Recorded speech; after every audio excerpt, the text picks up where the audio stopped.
it's a rare occasion, because you didn't take yourself. So now you feel, because you're all by yourself. The video isn't going to save you.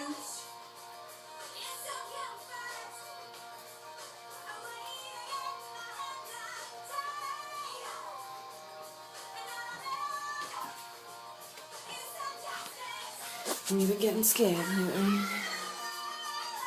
Because you know you're at your end. There's 2 fucking ways you can go. You can fucking keep fucking up. Fuck up until you fucking past the point of no return.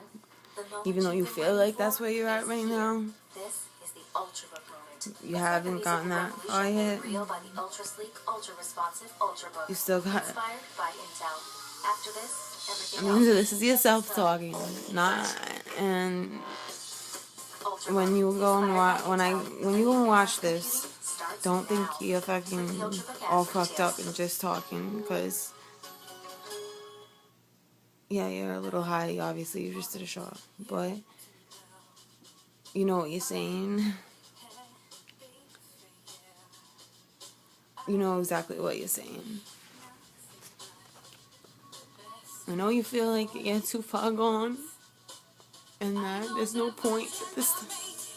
There's no point to even try, because you're just gonna end up right back here. You always have.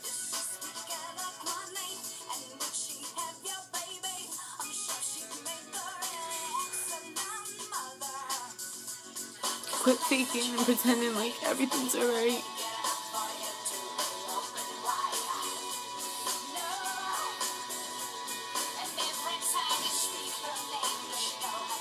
Stop settling and telling yourself that this is alright, that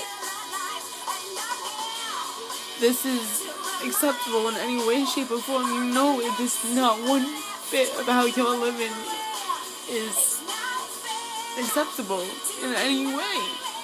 Nor do you deserve it. No matter what you've done in your past, no matter what you are doing right now, you're not a bad person. Meanwhile, you love to make people happy. You hate seeing people hurt. Even when it's people that are hurting you.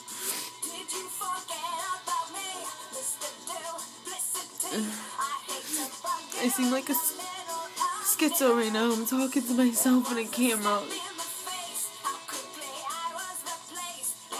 But you don't listen to nobody else when they tell you these things, and the people you listen to the people that are running got nothing good to say about you, and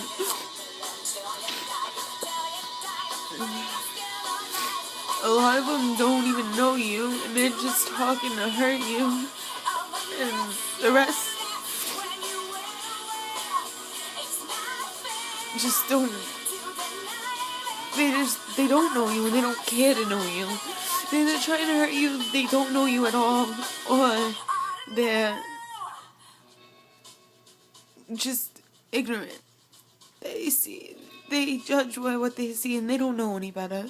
So it's not even their fault. Look at what they're seeing of you. Like, you know, you don't. You show people a smile and stuff, but you're a mess. Yeah, you can make it look decent on the outside, but you're falling apart, and it shows. You're not the person I mean, to somebody who's just meeting you, yeah, you're not. Don't look that bad. Besides your arms, which are a mess. Amanda, a mess. Your feet now, like people just meeting you, if they don't see that, yeah, you don't look like.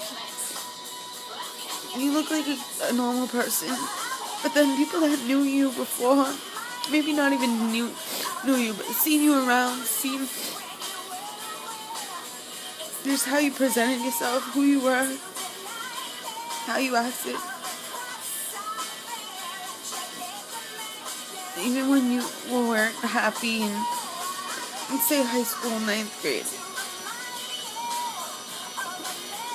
Coming from then to now, you can tell something's not right. People look at my ID. I'm gonna stop saying you. I'm talking because that's just straight schizo shit. When people look at my ID, they don't believe that's me. I've had people not straight up tell me that wasn't me, think I was lying. I've had people break down and cry. I've had people like Jared, my ex-boyfriend, whatever. He was showing it when I showed him it. I was buying needles with it. He grabbed it and he said, "Well, that's you." And I was like, "Yeah, that used to be me. That was me when I wasn't all fiended out." Like, I mean, and I had been through my shit already, but I wasn't using really at the time. I was smoking weed, maybe doing pills most, but I don't even think I was yet. No, I wasn't. But I had been through my coke, being cokehead. I mean, I got my license when I was 17, so I'm doing my own twisted. So that's when that picture was from. I was 17 years old, and I'm gonna pull it out. Hold on, let me do let's get this fucking thing out of me. See, like, look at you sitting there with a needle hanging out of your fucking wrist. Like, that's the cool thing to do. Like, it doesn't hurt when it's twisting around. Like, it's not collapsing your vein or whatever. You don't even know anything about what you're fucking even doing when it comes down to it. You're hanging around a guy, putting yourself around a guy, and putting yourself back in the same position that you were in when you got hurt, and you block it out of your head like it didn't happen, but it did. And when you stop and think about it, it fucking kills you. It fucking. But you've been every day since somebody now, after everything you've been through, that touched you in your sleep. Okay? Touched you in your sleep after you had a complete breakdown in front of him that day. No, had been with you the past week, feeding you, fucking buying you drugs while he's watching you do them. Doesn't do them, but he's watching you do them. He's seen you give all your reactions, get high, get low, get high, get low, happy, crazy, sad, depressed, suicidal, and then happy again. And he's just watched you this past day. Stay up for 7 days straight now. You're on your 7th day, and you are fighting it still to try to stay awake. Fighting. Because you're scared to fall asleep. Because you know you're going to pass the fuck out. And you, at the time, you're not sure if that's just if it's just an excuse or not, so you can stay up and get high some more. But yeah, you're going with it that you don't want to fall asleep because you're scared this man's gonna fucking do something to you when you sleep. And you've said this before, and he swore how he could never, ever hurt me like that because he knows what I've been through. Da, da, da, da. He loves me. He cares about me. Now, this is the guy who's been supporting my habit. Like, it's in his own little world thinking that he's my boyfriend. When I bring my boyfriends around him, I tell him, I don't straight up say to him, this is my boyfriend. I say I love them. John, I talk about daily. I show him my pictures. I get high and I fucking talk it up. The only thing I don't say is anything about my sex life. The only thing I don't say to the guy. I bring them around him. I hug them. I kiss them in front of him when I'm with somebody. This has been going on for 2 years. And in his mind, sick, twisted mind, he thinks he's my man somehow. or that's what, I don't know. And he thinks that we're together. And so he's buying me and anything I want.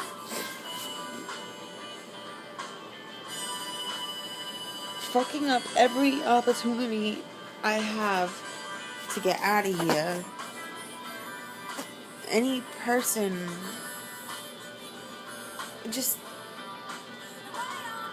straight keeping me fucked up to keep me close to him. Now he gets you 7 days. You tell him straight up that you're scared. Sorry, I'm checking myself out. That you're scared to fucking fall asleep. That you don't want to fall asleep with him around because you're scared to be in that dead of sleep around somebody. Anybody, really. And no. Now he's been. You have a complete breakdown because people are. You're a little psychotic, delirious, no sleep, And on top of it, people are fucking with you. I mean, you got nobody in this world left, Amanda. Like, now you got Ray, but how real is that? Is this just. This is somebody that you started using with that's hurt you already, too. But, like, not when you're not, guys aren't using, he's still there, And when you are using, you try to be there for him, too. I tried to. You really do care about him. Do you know if it's going anywhere? I don't know. So when it comes down to it, you got nobody, girl. Nobody. I got no one. I've been by myself with this fucking man since I've been, besides when I was with John or with Jared, I am by myself or with Sean. Like, constantly alone. And where I'm going with this, I don't know. Point being, everyone's fucking with you. Your own cousin.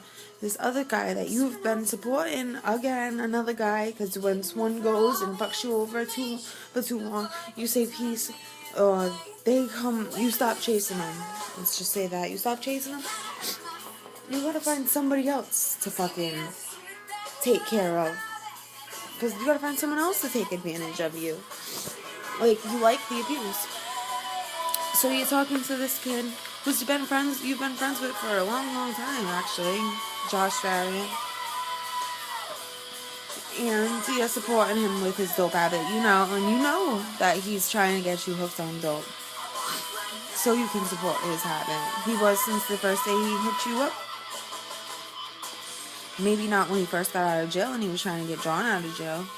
When you were in Alabama. When I was in Alabama. But after that, when he hit you up, in July, his whole motive was to get you strung out on dope. Maybe to smash, but other than that, to get you strung out. And then you tell him you're an ambassador. And he sees that little weak spot, and he tries to get inside in. Because of all the shit that you talk about it, and how it's making people crazy, and how sad, like, how fucked up in the head it's made you to watch this happen. Now he's gonna play on that you're crazy. And he tried to make me feel like I was fucking nothing at all. And then he used my cousin, something I told him, like, I never brought this up to him when I fucking told him what was up, but I told him the first and second night that we actually hung out, told him about how Teresa fucks me over and fucking hurts me, and how much I love her, and I look at her like a little sister. I try to take care of her, and she screws me over every time, so I can't have her in my life, da-da-da-da. And you run into her at the methadone clinic when you go to bring him. And then she tries to stick herself with you ever since. Well then, somehow, and it's definitely him that pushes it on you, because she was with Alex. He ends up hanging out with them too, and I needed her to fucking get a hotel room so I could hang out with